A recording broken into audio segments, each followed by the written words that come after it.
Hello and welcome. Torah comes from the same expression as hurrah, which means a lesson, because the Torah is not a history book. It is a book full of lessons that we can use in our day-to-day life. So, what lessons are in this week's Parsha? Let's go check it out. Hello, this week's Parsha is Parshas Naso. We'll be reading this Parsha this week and next week because of Shavous, which is this Shabbat. In Parshas Naso, the Parsha begins Naso es Rosh b'nei Gershon. It starts by mentioning the sons of Gershon. Now, Midbar Rabbah mentions that really Kahas, being that they carry the Aron, which had the Torah in it, really come first. Now we need to understand if the sons of Kahas were really on a higher, better level, why does the Parsha start off with mentioning Naso b'nei Gershon, if b'nei Gershon should be second place to the Kahas? It's told that the sons of Kahas were the learners of Torah, and the b'nei Gershon, sons of Gershon, were the people who were about action, about doing the Mitzvos in practical application. And just like we know, when it comes to the mitzvah of matzah, it is amazing to learn about all the deep mystical understandings of what matzah is. But without doing the practical application of eating the matzah on Passover, a person does not fulfill the mitzvah of matzah on Passover. And we see that in here with B'nai Gershon and B'nai Kahas, that learning the Torah is amazing. You connect to God Himself.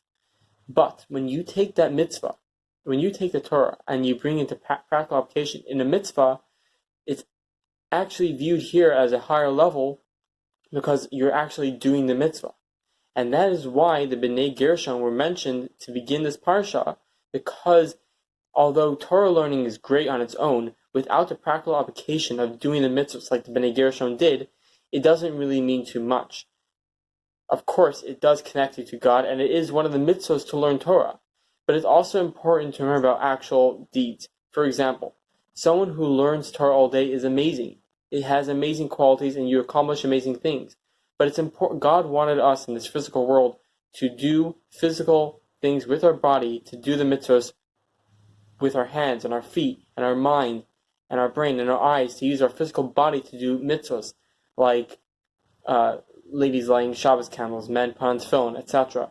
These are the type of things that from this parsha are shown to be more important in God's eyes. And now a lesson about Shavous.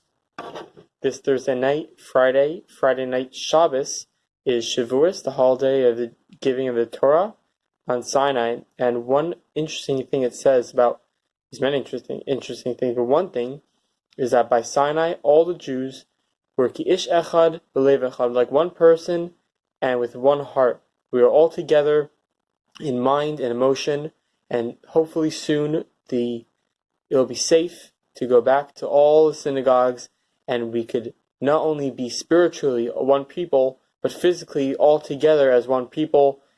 And with that, we'll have the giving of the Torah and hopefully the coming of Mashiach. Thank you very much. Have a good Yom Tov. Wait, don't go anywhere. Did you hit the subscribe button? Oh, you did already? Wait, you didn't? Why not? Click the subscribe button, hit the like button, and then that's it. Sei gesund, ja, shkoyach.